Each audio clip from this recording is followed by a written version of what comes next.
ಮಾಡಿದ್ದೀನಿ. ಅವರಿಗೆ ಸರ್ಕಾರದ ಕಡೆಯಿಂದ ಯಾವ ಉಪಯೋಗವೂ ಆಗಿಲ್ಲ. ಅವರು ಈ ಕಾಫಿ ತೋಟಗಳಲ್ಲಿ ಲೈನ್ ಮನೆಗಳಲ್ಲಿ ಲೈನ್ ಮನೆಗಳಲ್ಲಿ ವಾಸಿಸ್ತಾ ಅವರು ಬದುಕೇ ಇಲ್ಲದ ಹಾಗೆ ನಿಜವಾದ ಜೀತ ಬದಿದ ತರ ಬದುಕ್ತಿದ್ದಾರೆ. ಅವರ ಬದುಕಿನ ಬಗ್ಗೆ ಏನಾದ್ರು ಬೆಳಕಿಸಲಕ್ಕೆ ಸಾಧ್ಯನಾ? ಸರ್, ತಾವು ಒಂದು ಒಳ್ಳೆ ಉತ್ತಮ ನಮಸ್ಕಾರ ಸುಬ್ಬು ಅವ್ರಿಗೆ. ನಾನು 3 ವರ್ಷ ಕೊಡಗಿನಲ್ಲಿ ಕೆಲಸ ಮಾಡಿದ್ದೀನಿ ಸರ್. ಆ ಒಂದು ಅನುಭವದ ಹಿನ್ನೆಲೆಯಲ್ಲಿ ಅವರು ಒಳ್ಳೆ ಕ್ವಶನ್ ಅನ್ನ ಕೇಳಿದ್ದಾರೆ. ತುಂಬಾ ಒಳ್ಳೆ ಇದು. ಆ ಎರವ ಸಮುದಾಯದಲ್ಲಿ 2 ಕಮ್ಯುನಿಟಿ ಬರುತ್ತೆ. ಇದು ಒಂದು ಪಣಿ ಎರವ, ಒಂದು ಪಂಜರಿ ಎರವ. ಆ ಪಣಿ ಎರವ ಮತ್ತು ಪಂಜರಿ ಎರವ, ಪಂಜರಿ ಎರವದವರು ಸ್ವಲ್ಪ ಓಕೆ, ಅವರು ಜೇನು ಕುರುಬರು ಒಟ್ಟೊಟ್ಟಿಗೆ ಇರ್ತಾರೆ, ಮತ್ತೆ ಅವರು ಚೆನ್ನಾಗಿದ್ದಾರೆ ಸುಸ್ಥಿತಿಗಳು. ಈ ಪಣಿ ಎರವರು ಅವ್ರು ಹೇಳ್ದಂಗೆ ಲೈನ್ ಮನೆಗಳಲ್ಲಿದ್ದಾರೆ. ಲೈನ್ ಮನೆಗಳಲ್ಲಿ ಅಂದ್ರೆ ಕೆಲವೊಂದು, ಈಗ ನಾವು ಆಗ್ಲೇ ಮೇಡಮ್ ಅವ್ರು ಹೇಳಿದ್ರಲ್ಲ, ಒಂದು ಸಮುದಾಯ ಅಡಿಕ್ಷನ್ ಆಗತ್ತೆ ಕುಡಿತಕ್ಕೆ, ಅವ್ರ ಕೂಲಿ ಏನಂದ್ರೆ ಸಾರಾಯಿ ಕೊಡ್ತಾ ಇದ್ರು ಅಂತ.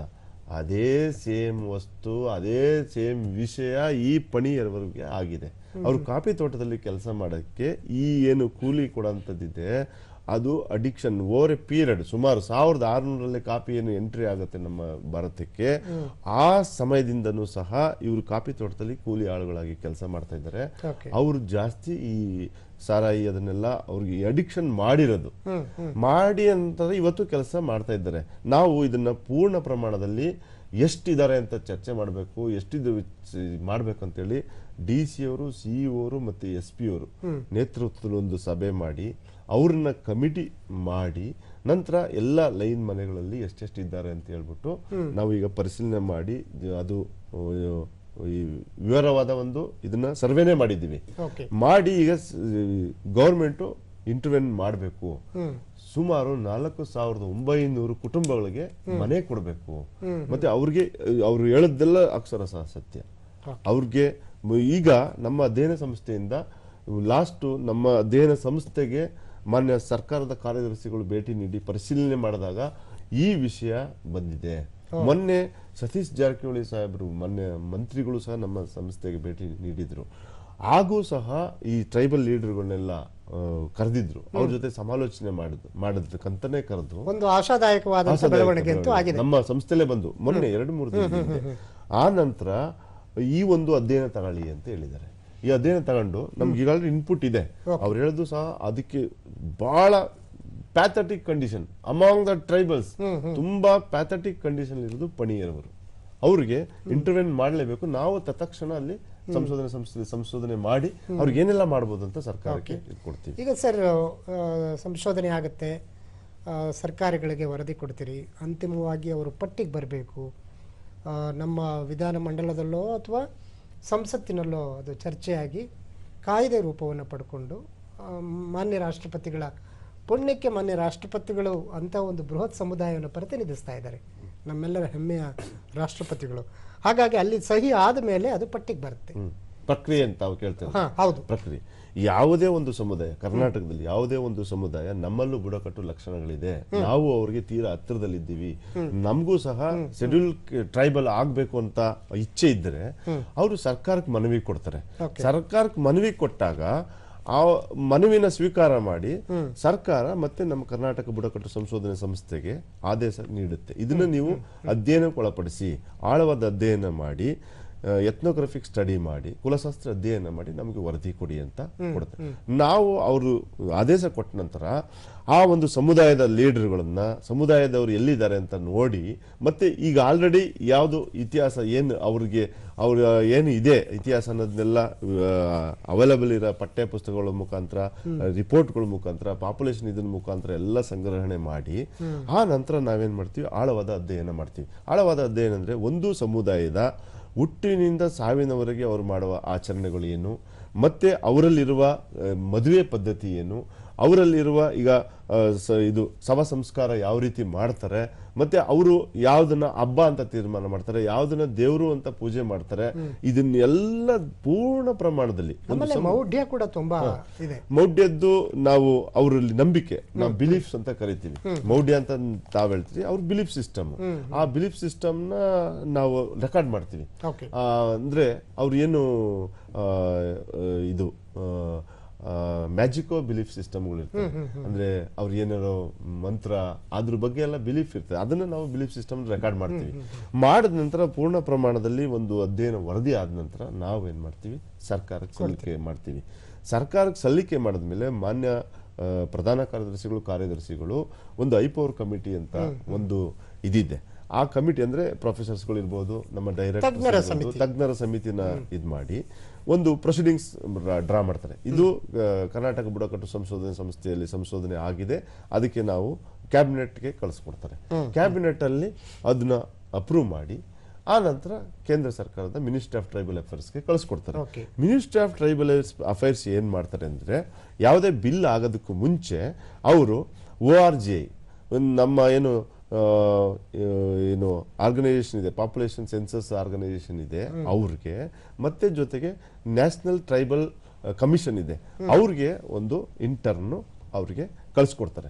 ಅವರಿಂದ ಕಮೆಂಟ್ಸ್ಗಳು ಬರ್ತವೆ, ಹೌದು ಇದನ್ನ ಸೇರಿಸಬಹುದು ಇಲ್ಲ, ಅಥವಾ ನೀವು ಈ ರೀತಿ ಅಧ್ಯಯನ ಮಾಡಿದ್ರಿ, ಇದಕ್ಕೆ ಹೆಚ್ಚಿನ ಮಾಹಿತಿ ಬೇಕಂತ ಹೇಳ್ಬಿಟ್ಟು ಕಮೆಂಟ್ಸ್ ORGI ಕೊಡುತ್ತೆ. ಆ ಕಮೆಂಟ್ ಸಹ ನಮಗೂ ಮತ್ತೆ ವಾಪಸ್ ಕಳಿಸ್ತಾರೆ. ನಾವು ಅದಕ್ಕೆ ಉತ್ತರಗಳ ಮುಖಾಂತರ ಮಾಡ್ಕೊಡ್ತೀವಿ. ಮತ್ತೆ ಅದನ್ನ ಮಿನಿಸ್ಟ್ರಿ ಆಫ್ ಟ್ರೈಬಲ್ ಅಫೇರ್ಸ್ ಏನ್ ಮಾಡ್ತಾರೆ, ಲಾ ಡಿಪಾರ್ಟ್ಮೆಂಟ್ ಕನ್ಕರೆನ್ಸ್ ತಗೊಂಡು ಆ ನಂತರ ಬಿಲ್ ಆಗಿ ಪಾರ್ಲಿಮೆಂಟ್ ಮಂಡಿಸ್ತಾರೆ. ಒಂದ್ಸರಿ ಬಿಲ್ ಪಾಸ್ ಆದ್ರೆ ಅದು ಅಂಕಿತಕ್ಕೆ ಹೋಗುತ್ತೆ. ರಾಷ್ಟ್ರಪತಿ ಅವರು ಅಂಕಿತ ಹಾಕಿದ್ರೆ ಯಾವ ಸಮುದಾಯ 342 ಆರ್ಟಿಕಲ್ ಪ್ರಕಾರ they will in the list. ಅದು ಪ್ರಕ್ರಿಯೆ. ಬಹಳ ಸವಾಲಿನ ಕೆಲಸ, ತುಂಬಾ ಸವಾಲಿನ ಕೆಲಸ. ಎಷ್ಟು ತೃಪ್ತಿ ಇದೆ ಸರ್ ನಿಮಗೆ? ನನಗೆ ತುಂಬಾ ತೃಪ್ತಿ. ಈ ಇಲಾಖೆ ಭಗವಂತ ನನಗೆ ಒಂದು ಕೊಟ್ಟ ಒಂದು ಕರುಣೆ, ಅನುಕರಣೆ ಅನ್ಬೋದು. ಯಾಕಂದ್ರೆ ನನಗೆ ಈ ಇಲಾಖೆಗೆ ಬರೋದಕ್ಕೂ ಮುಂಚೆ ಇಷ್ಟೊಂದು ವೈವಿಧ್ಯತೆ ಇಲ್ಲ ಅಂತ, ಎಲ್ಲ ಜನರು ಒಂದೇ ಅಂತ ಟ್ರೀಟ್ ಮಾಡ್ತಾರೆ.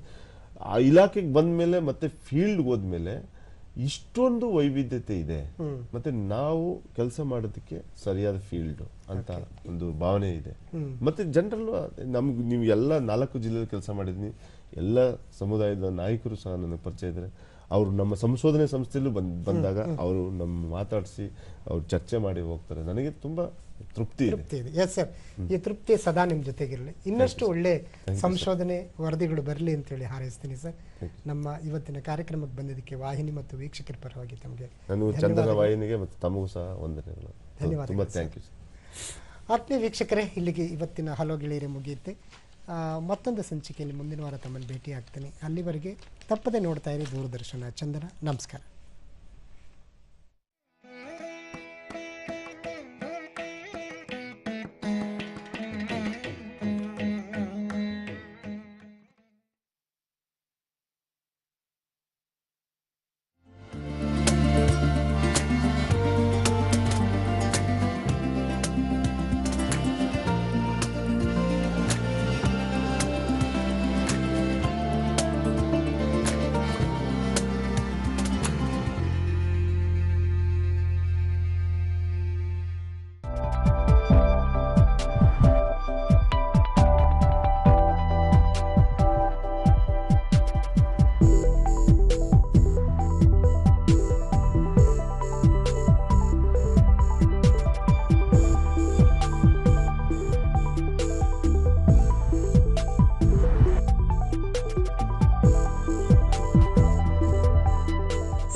ಸಂಪೂರ್ಣ ಸ್ವಾಸ್ಥ್ಯಕ್ಕಾಗಿ ಯೋಗ ವೀಕ್ಷಿಸಿ ಪ್ರತಿದಿನ ಬೆಳಿಗ್ಗೆ 6:45ಕ್ಕೆ ನಿಮ್ಮ ನೆಚ್ಚಿನ ಚಂದನ ವಾಹಿನಿಯಲ್ಲಿ. कहानी नहीं बदली, स्टाइल गया है बदल.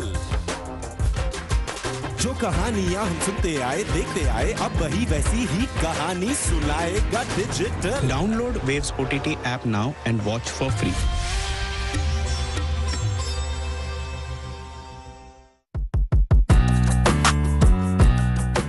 ಹೊಸ ಹೊಸ ಅಡುಗೆಗಳನ್ನ ನೋಡಿ ಕಲಿಯಬೇಕೆ?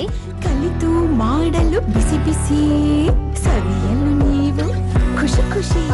ಹಾಗಾದರೆ ನಿಮಗಿದೆ ಇಲ್ಲೊಂದು ಸಂತೋಷದ ಸುದ್ದಿ.